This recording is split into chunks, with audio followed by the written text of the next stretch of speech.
What's good? Happy Tuesday. I'm on my way to the car wash right now. So I'm on call today for BV, but they haven't assigned me any jobs for today. So I'll be looking out. I got my work phone on me at all times, just in case, so I can be responsive. Respect my on-call status. But until then, I got a free range of freedom on my schedule. So I'm gonna go get a car wash right now. And meanwhile, I was listening to some videos. I was listening to the audio or the videos. But in the Driven Academy that I signed up for, there's all these videos to learn from. So since I'm driving, I'm gonna be at the car wash. I decided to start playing some of those, make progress through the Driven Academy, consume some good content, help me develop. The specific video I was watching was be serious about your goals. And I'm already serious about my goals, okay? Now, I'm observing something about myself. As I listened to that, it wasn't anything that was like new to me. It wasn't like groundbreaking information. It wasn't like I was enlightened. There's no epiphany that's coming. I'm looking for it. But just listening and understanding the lesson is not giving me this pivotal moment. That's okay. I'm looking for it. So it kind of feels like I'm disappointed that I don't have it already. But I don't have that pivotal moment. That's the truth. Now, I'm always like thinking. I'm a thinker. So everybody has thousands of thoughts a day, whether you're conscious of it or not. You have thousands of thoughts a day. And so I'm included. I have thousands of thoughts every single day. But when I say I'm a thinker, so I'm always thinking about things, is like having a very analytical brain that wants to dissect things, that wants to think a little further than it actually needs to. I come up with problems to solve for the sake of always solving a problem.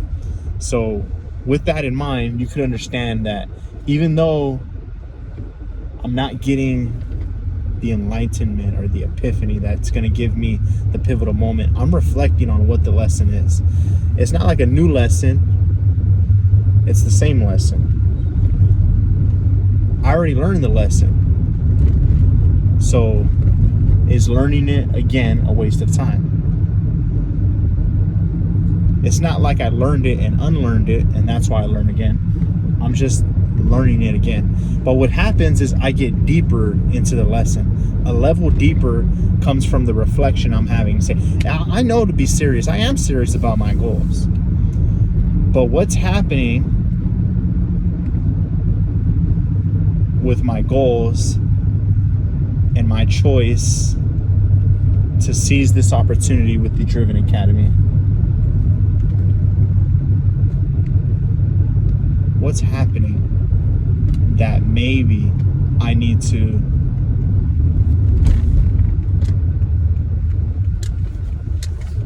find a way to improve how I'm serious about my goals? All right, I'm pulling up to this car wash real quick, then I'll keep talking.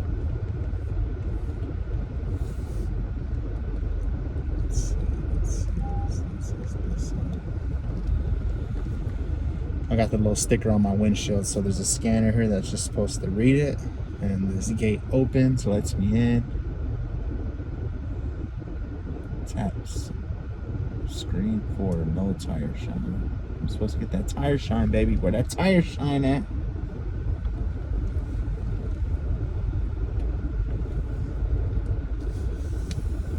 All right, let me just drive in here before I continue talking.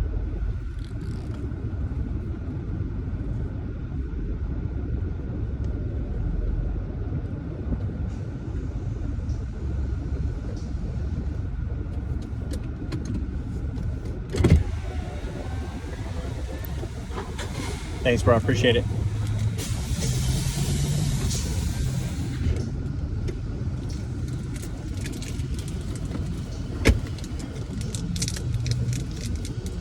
What's happening with me? What's happening with me? What's happening with me where?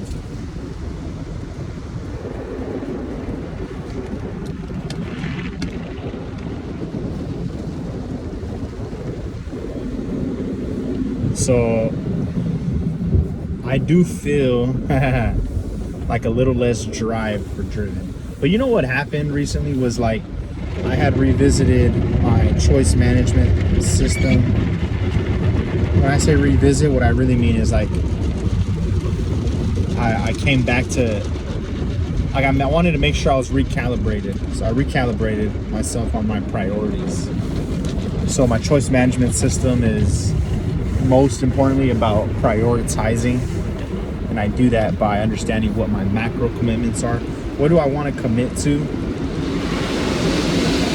for the bigger picture in my life?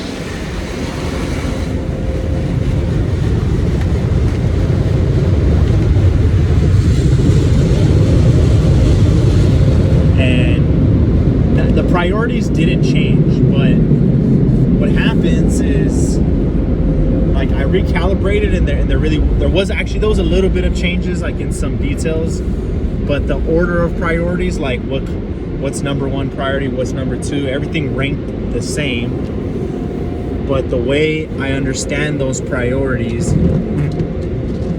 changed in some details that affect how I allocate time to these priorities. So first it's my priorities, and then I determine how I allocate time.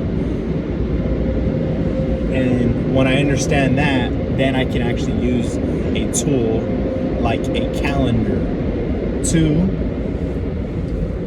put time blocks and to say at this time, in this place, I will do such and such. And so it's a whole system that I use to manage my choices.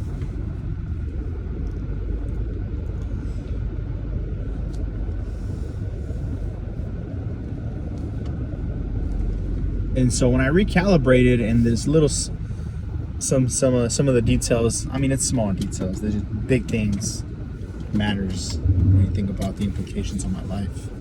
But in terms of the overall choice management system that I'm running on, it's minor changes in some small details, but it changes the way that I allocate time. So the realization that I had at that moment was like, I have enough on my plate.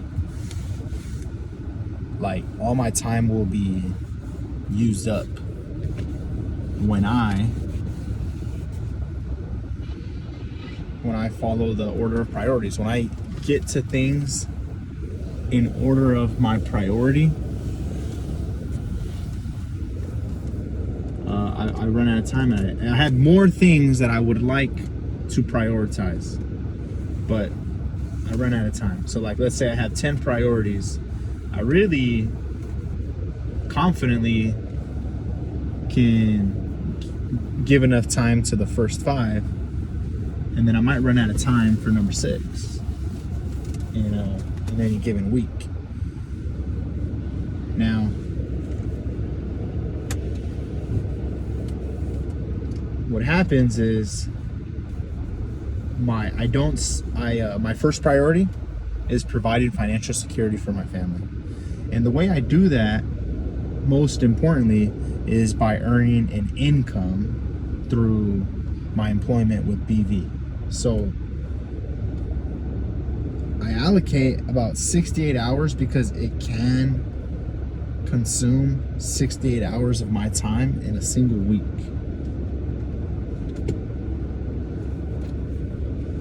But it's not every week that it consumes that amount. So my choice management system is set up to where I will allocate that much time for that first priority, although I don't need to use it all. Now, and I don't want to necessarily use it all either. See, I like making money, but what I want to do is be able to make money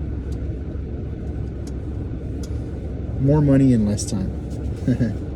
So I won't spend more time doing BV work unless I'm going to make more money.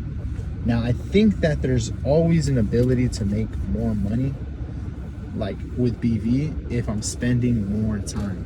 But I don't necessarily want to do that. So I don't know the amount, but there's got to be an amount that I feel great earning an income, and I would be okay if I did not make any more money. And the reason why is because, like, there's a certain amount of time that I'm cool spending on BV, but there's a such thing as like too much time on BV where the extra money wouldn't be worth it. So like if I'm working 50 hours for BV and that money is good, that's pretty good money for me. Any more money that I will get from working over 50 hours is no longer worth it, because now I don't really have enough time to get to all these other priorities. So I'm in this place where if I want to get to more priorities on my list, like if I'm getting through 1 through 5, but I want to get to 6 and 7 and even 8, what I'm going to have to do is reduce, if possible, the amount of time I'm spending on 1 through 5 priorities. So with BV, in my example, is like if 50 hours gives me good enough money, it may not be worth it to work more than that, even if I will get more money, because it's more worth it for me in my life to spend the time, to have that time to spend on other priorities. Okay, so I hope that's clear right there, right? I'm sure a lot of us are in the same boat, like we want more and more money, but have to trade more time for more money. But there's a point to where, like, should you be working 80 hours in that line of work? For me, I know that I want a new career. I don't want to be an inspector for too much longer. I don't mind it. It's okay, you know, but I know that I'm working on a way out. So I'm working towards my future. Now, at one point, I was super driven about it. Funny, huh? A little coincidence there. At one point, I was like super driven about finding a way out. I wanted to get out, and I knew that my situation wasn't like horrible, but I was also feeling like it was urgent though to get out. It didn't have to be horrible. I wanted to get out ASAP, and I guess I don't feel it as much anymore because we're not as busy, or you know, I get my 2 days off. I don't know exactly why. I'm not feeling it much anymore, but the main point is, even if I don't understand why, the main point is like, because I don't have that drive internally right now, then I'm not pushing as hard. But the context is where I had realized in recalibrating on my choice management system, I realized that I need to make sure priorities 1 through 5 are still the top, and that I give them all the time they need, and I'm clear on what my goals are for those priorities, so that when I am spending that time on them, I'm very effective. So there's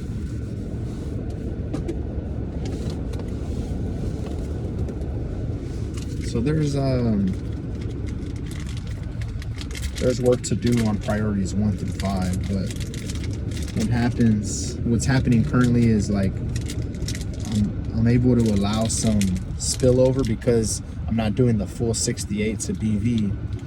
I'm allowing some of my spillover to fall into my other priorities. But I'm just trying to understand, like, what is it that I need to be more serious about? I know, like, I got some goals. See, at first I was saying that I was gonna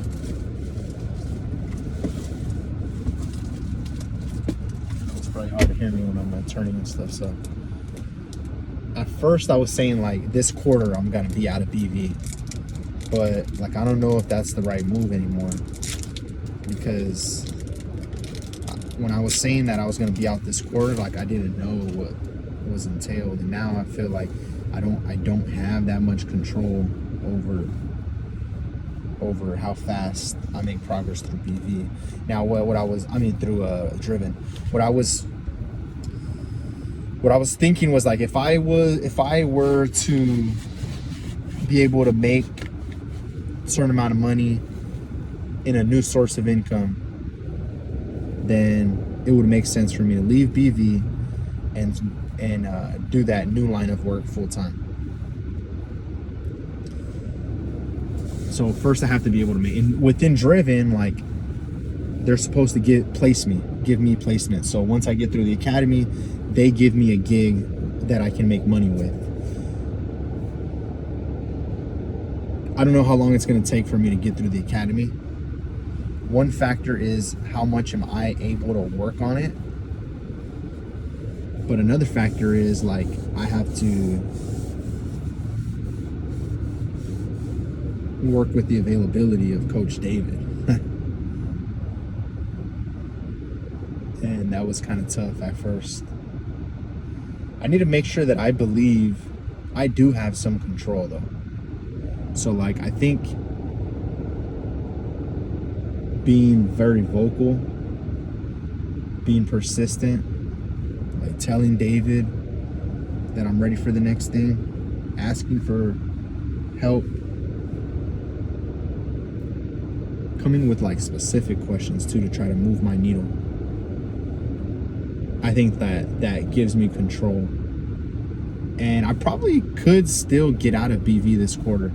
Like we still have a couple weeks in August, and we still have all of September. And so what if I could use this time in the rest of this month and in next month to make sure I start making money through Driven, and to make enough money that it would make sense for me to leave BV. What if I could do that? Would that be amazing, or would I prefer to stay at BV longer? Let me first try to see if like there's any reasons why I would stay at BV.